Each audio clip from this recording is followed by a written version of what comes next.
We often hear someone say, "Oh, I speak English," or "How many languages can you speak?" You know? As if just being able to, like, vocalize words somehow means you've truly mastered it. Yeah, But what if that's a huge oversimplification? it really is. Today, we're doing a deep dive into the incredibly complex world of oral communication, which, it turns out, is far more than just speaking. It's profoundly about listening to. That's right. This deep dive, we're going to pull back the curtain a bit on the mechanics and the subtle strategies involved in oral communication, especially when you're learning a new language. Okay. Our mission here, really, is to understand not just what happens when we talk and listen, but why it matters so much for anyone just trying to connect and, actually be understood. Exactly. So we're going to explore the surprising differences between talking and writing, what actually goes on in our minds when we listen. It's pretty intricate, the spontaneous art of speaking, Mhm. how different kinds of spoken interactions work, and even this really fascinating thing called code switching. Oh, yeah, that's a good one. So get ready to maybe shift your perspective on just everyday conversation. Definitely. So let's start with that common idea. Speaking a language often feels like the peak achievement. Right, the end goal. But what truly makes an act communicative in the first place? I mean, think about it. Our research points to three essential conditions for a conversation to actually work. Okay, what are they? Well, first, there has to be a genuine need, a reason to exchange information, an information gap, sort of. Right, you can't just state the obvious. Exactly. Second, the speaker needs options. You need different ways to express the same idea, not just like one fixed script. Flexibility. Yeah. And third, and this is really key, there has to be some kind of positive feedback from the other person. The listener's role. Totally. What happens if any of those are missing?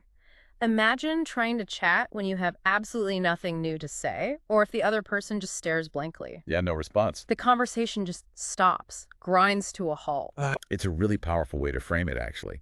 And while both speaking and writing are active skills, Mm-hmm. I mean, you're creating messages in both cases. There are these fundamental differences that really shape how we communicate. Like, just consider the channel itself. How so? Well, spoken words are momentary, right? They're ephemeral. Unless you hit record, they vanish the moment they're said. Gone. Poof. Exactly. Yeah.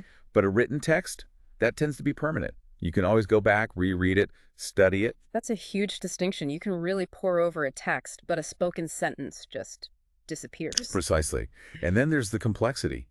Spontaneous speech, well, it's usually less structured, isn't it? More improvised. Yeah, you make it up as you go. And it's often helped along by nonverbal stuff like gestures or your facial expression. Right. Written text, though, that usually needs more prep, it's more formal, generally follows stricter rules. Makes sense. We also get more referential information from speech. You can often pick up clues about someone's accent, where they're from, maybe their gender, age, even their social background, just by listening. Yeah, you hear all that. Written text usually hides that. It does. And finally, the need for a counterpart is massive in speech. You inherently need at least one other person there giving you feedback. That interaction piece. Yeah. A writer, though, they can write for this unseen audience, across time and space without needing that immediate back and forth. Actually, if you have too many people trying to talk at once, Oh, chaos. right, real oral communication becomes pretty much impossible. And if you're a foreign language learner, wow, these differences can really dial up the stress. Oh, absolutely. I mean, think about it. You've got that intense desire to make grammatically perfect sentences, Yep. which often leads to your native language habits kind of interfering. L1 interference. Then there's the discomfort, maybe even shame, of being immediately pegged as non-native. The feeling of standing out. Plus, the constant mental gymnastics of trying to recall the right vocabulary and just the huge effort of trying to understand native speakers who might be talking super fast. It's a lot. It really is a heavy cognitive load. Which brings us to a really useful way to think about speaking. It has that transactional function, just conveying ideas, getting information across. With ordering coffee. Exactly. Yeah. And then it has an interactional function, which is more about building social links, that conversational rapport. Just chatting, connecting. Yeah. And just knowing that simple distinction can help us understand the different goals we might have when we open our mouths to speak. And what's often misunderstood, I think, is just how active listening actually is. Yeah. We tend to think of it as passive, right? Just taking stuff in. Yeah, like it just happens to you. But actually, our brains are doing incredibly complex things. There are really two main steps to truly comprehending what you hear. First, there's perception. This is where your ear detects the sound, and your brain starts that process of breaking down the continuous flow into recognizable bits, individual sounds, phonemes, then putting them together into words. Like decoding. Sort of. And crucially, it involves picking up on syllabic stress, how we emphasize parts of words. That's indispensable for meaning and flow. Oh, right, like present versus present. Exactly. And we also detect emphasized words through the overall stress, the rhythm, the intonation of the sentence. They act like little signposts for meaning. So it's not just hearing sound, it's like our brains are actively deconstructing them, assigning meaning, almost like running this rapid-fire analysis program. Precisely. Then the second part is cognition. This is where meaning really comes into play. Right. Your brain activates your lexicon. Think of it like your internal dictionary. Got it. Ready to fire with word meanings. And it analyzes the speech to spot common phrases, how words link together. A good listener is also constantly trying to sort of anticipate what might come next. Predict. Yeah, predicting and inferring meaning from the general context if something isn't totally clear. Plus, using all those nonverbal cues, gestures, facial expressions. Right, putting all the pieces together. Exactly. And finally, there's this synthesis phase where you connect all that incoming info to the specific context, who's talking, their roles, and you activate your own world knowledge to really form a complete understanding. It's a truly dynamic process, far from passive. Wow. So what does this all mean for you, the listener, especially if you're trying to get better at listening in another language? Are there practical ways to, become a better listener and maybe avoid some of that frustration and anxiety? Yeah, definitely. Research gives some good pointers. First, actively use all the contextual information you have, your world knowledge, your previous language experiences. Use everything. Don't just rely on the words alone. Right. You don't need to understand every single word. Focus on the most relevant ones or just the overall message. That can take a lot of pressure off. Okay, that's helpful. What else? Second, ease up on yourself. Reduce that anxiety by not being overly self-critical. I mean, even in our native language, we all make slight mistakes or hesitate sometimes, right? Oh, for sure. Happens all the time. And third, try to be objective about what's happening. Recognize that, say, a really thick accent, like maybe a strong Scottish accent for an American English speaker, that can make comprehension tricky for anyone, not just L2 learners. Ah, so it's not always about your language level. Exactly. If you can pinpoint the real reason you're not understanding, and maybe it's the accent, the speed, the background noise, it can seriously reduce frustration and help you keep your motivation up. That makes a lot of sense. Objectivity. And that objectivity is key to, well, training your ear. Just like you train any other sense, exposure is vital. So listening to lots of different things. Yeah, immerse yourself in diverse input films, radio, songs. Maybe start with accents that are a bit easier for you, and then gradually challenge yourself with more variety. We build it up gradually. Right.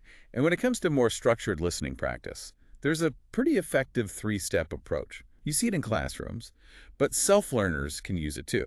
Okay, what's the structure? Well, you have pre-listening activities. These set the stage, maybe looking at pictures, guessing a title, introducing characters, reviewing some key vocabulary before you even listen. Getting you primed. Exactly. Then you have activities during listening. These are designed to keep your attention focused. Could be simple written tasks, matching pictures, things like that. Keeping you engaged. And finally, post-listening activities. These help you check your understanding, get feedback, or maybe use what you heard as a starting point for something else, like a discussion, some research, or even writing about it. Ah, so it's a whole process. It really highlights how much intention goes into effective listening training. It's not just passive soaking, it's strategic. Okay, let's pivot now to the other side, speaking. If listening is this incredibly active, strategic thing, what about the spontaneous act of speaking itself? Right. Well, speech is brief. It's ephemeral, as we said. So spontaneous spoken sentences, they tend to be shorter. More concise. Often, yeah. Sometimes incomplete or even a bit grammatically fluid, let's say. Connectors might be less frequent than in writing, and topics can change really quickly. Jumps around a bit more. It can. And what's absolutely critical here, as we touched on, is the role of the person you're talking to, your interlocutor. The listener's feedback. Their immediate feedback could be a quick comment, a nod, even just a puzzled look that can cause you, the speaker, to instantly reformulate, repeat, maybe even restart what you were trying to say. Adapting on the fly. Constantly. Yeah. That interactive element is just foundational. And our research points to these minor skills that really efficient speakers develop, especially for dynamic interactions. Minor skills. Like what? Well, things like planning. Not planning every word, Mm. but practicing certain conversational routines so you can present your message accurately and smoothly. Think about politeness routines. Ah, like knowing how and when to say please. Exactly. And how that differs culturally. Like, the way please is used in British English is quite different from how politeness might be shown in Spanish, where maybe you use different verb forms or intonation instead. Interesting. Okay, what else? Then there's management of interaction. This is about learning to read the subtle cues for turn taking. Knowing when it's your turn to talk. Yeah, understanding the unspoken rules of the conversation, what kinds of questions are okay, how to give polite answers using little linking words, even how to interrupt without being rude. The social dance of conversation. Pretty much. Then there's negotiation of meaning. This is huge. It's about expressing your ideas and intentions, but also making sure you're both understanding each other, adapting the message as you go. It's really crucial in, say, task-based activities where you have to collaborate. Making sure you're on the same page. Exactly. And finally, there's production itself, just developing the ability to produce messages spontaneously. Often this involves using simple sentences, maybe common idioms or even memorized phrases. Like little building blocks. Kind of. They can be great time gainers when you need a split second to think, or to help you reconstruct what you're saying if you sense there's been a misunderstanding. Okay, here's where it gets really interesting for me. What happens when you're speaking, maybe in a language you're learning, and you just get stuck? Or you need a way to make things clearer or smoother? Ah, yes, the compensation strategies. Our research talks about these mechanisms that facilitate output and compensate for maybe not having the perfect word or structure ready. That's right. For facilitating output, speakers often simplify things, like simplifying sentence structure, How so? maybe using coordinating conjunctions like and or but, or just putting sentences side by side rather than building complex subordinate clauses. So instead of, I've just come from the pub, which last night I told you I was planning to go to. Right, which sounds a bit formal, maybe written. Yeah, you might just say, I've just come from the pub, the one I told you about last night. Simpler, more direct. Okay, makes sense. Speakers also often omit parts of sentences if the context makes the meaning clear. And they frequently use idioms or those little time fillers. Like, ugh. Those too, but also things like wheel on ease, wow, so just to buy a moment to think. We all do that. Okay, so that's facilitating output. What about when you're compensating for, like, missing vocabulary or experience? Right, that's where reformulation strategies come in. This includes things like self-correction. You catch yourself making a mistake and fix it immediately. I went. Exactly. Or false starts, you begin a sentence, stop, and then restart it, maybe slightly differently. Happens all the time. And of course, repetition, repeating a word or phrase, and rephrasing or paraphrasing. Ah, paraphrasing. How does that work? Well, the research highlights 3 really clever ways we paraphrase. There's approximation, using a word that's close in meaning from the same semantic family. Like saying car when you mean truck. Sort of, yeah, if the general category works. Then there's word coinage, literally making up a word that sounds plausible and gets the idea across. Really? People do that. They do. Is it? Particularly learners sometimes. And then there's circumlocution, which is incredibly useful. That's when you describe the thing, its function, or its definition, because you can't remember the exact word. Like, it's the thing you use for hitting nails. Precisely. Circumlocution is highly efficient for getting meaning across when you're stuck. Fascinating. Are there other strategies if those fail? Well, sometimes speakers resort to transfers as a kind of last resort. This could be a direct translation from their first language. Like the I am agree example for a Spanish speaker. Right. Or it could be a full language switch, which we'll talk more about with code switching. Other transfers include asking for help. What's this called? Or using mime and gestures. Using your hands. Definitely. Now, our sources also make this interesting distinction between achievement versus avoidance strategies. Achievement versus avoidance. Yeah. Achievement strategies are all about actively trying to solve the communication problem right there and then. So things like substituting a word, generalizing, describing, circumlocution, giving an example, coining a word, or restructuring the sentence. Tackling the problem head on. Exactly. Avoidance strategies, on the other hand, are about sidestepping the problem. Maybe you avoid using a difficult word you're unsure of. Or you might even avoid an entire topic because you know it will require vocabulary you don't have. Ah, okay. So this raises a big question. Does using all these strategies, simplification, fillers, paraphrasing, even avoidance, sometimes make you a worse speaker? That's the key question, isn't it? And the research argues pretty strongly, no, absolutely not. Right. Think about it. Even native speakers simplify. Imagine trying to explain a complex feeling, like a specific kind of backache, to a doctor. You'd probably simplify, use descriptions, maybe gestures. Yeah, you wouldn't use technical medical terms. Right. The argument is that using these resources actually makes you a better, more effective communicator. The focus shifts away from this rigid idea of grammatical correctness and rules towards achieving your communicative goal, your functional purpose, getting your message across. That's a really important shift in perspective. It's about communication, not perfection. Precisely. Okay, let's zoom out a bit then. Beyond these individual skills and strategies, what about the bigger picture? The types of spoken texts or interactions we encounter? Good idea. Our research broadly classifies oral input into two main types, monologues and dialogues. Makes sense. Monologues are, well, delivered by just one speaker. They can be highly prepared.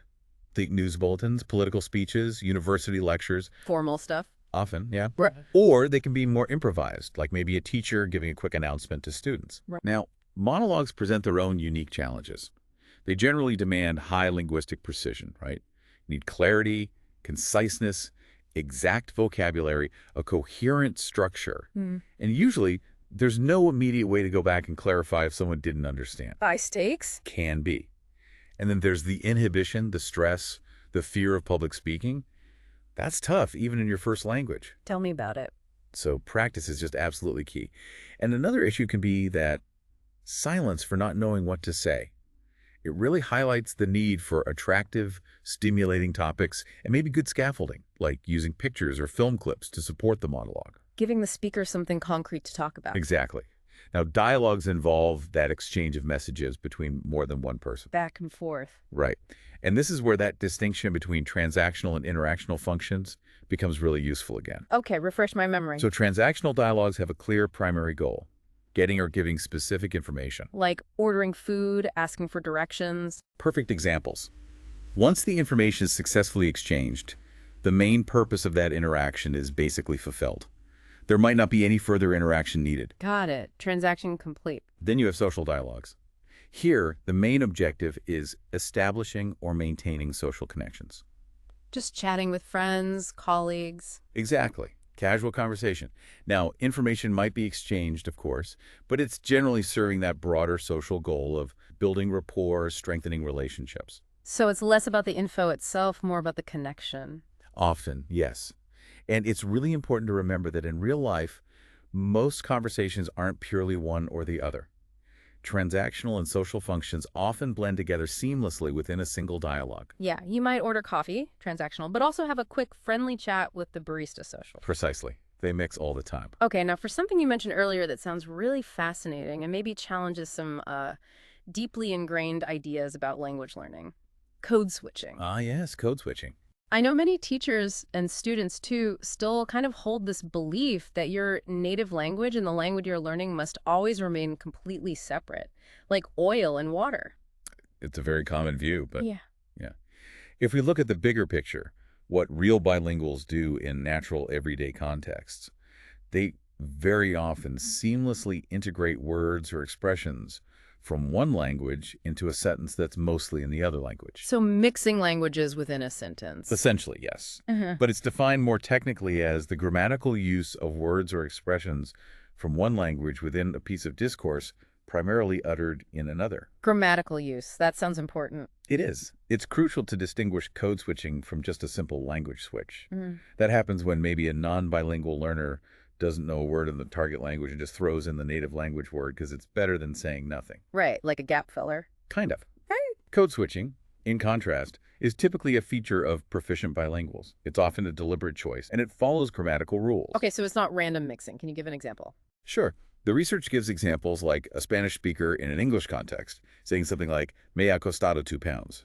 The phrase 2 pounds is English, embedded correctly into the Spanish sentence structure. I see. Or the other example, the word chatear in Spanish. Exactly. Where the English root chat combines perfectly with the Spanish verb suffix ir to form a new, understandable Spanish verb. That's clever. So how common is this? Very common among bilinguals. The research suggests most code switching involves single words, maybe around 85% of instances.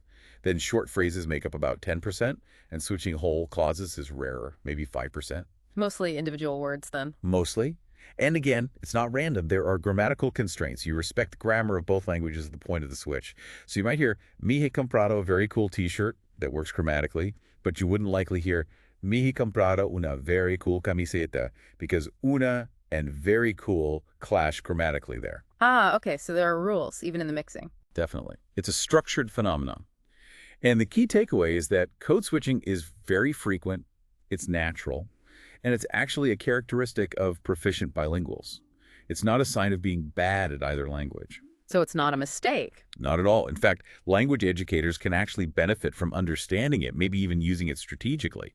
Code switching serves real communicative purposes. Like what?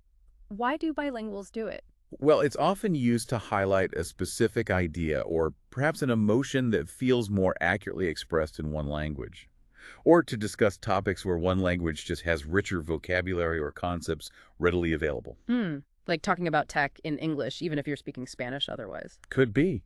Or it might be used subtly to signal a particular social role or identity of the speaker in that moment.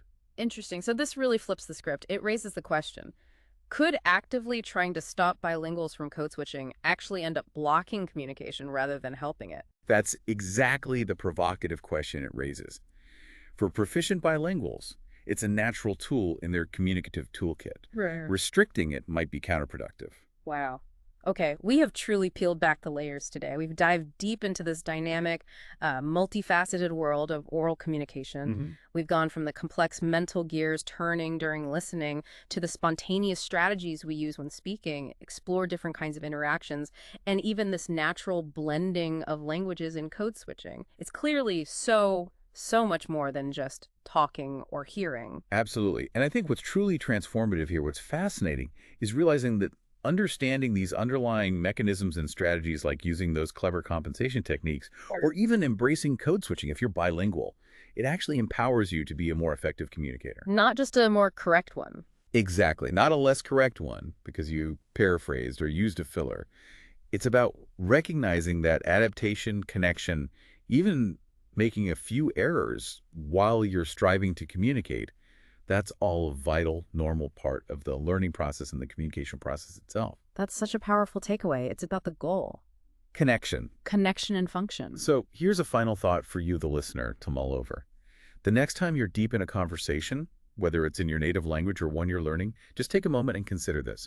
What subtle strategies are you actually employing, maybe without even realizing it, to make sure your message gets across? And how might consciously recognizing those strategies, understanding what you're already doing, maybe open up entirely new pathways for even richer, more confident communication in the future?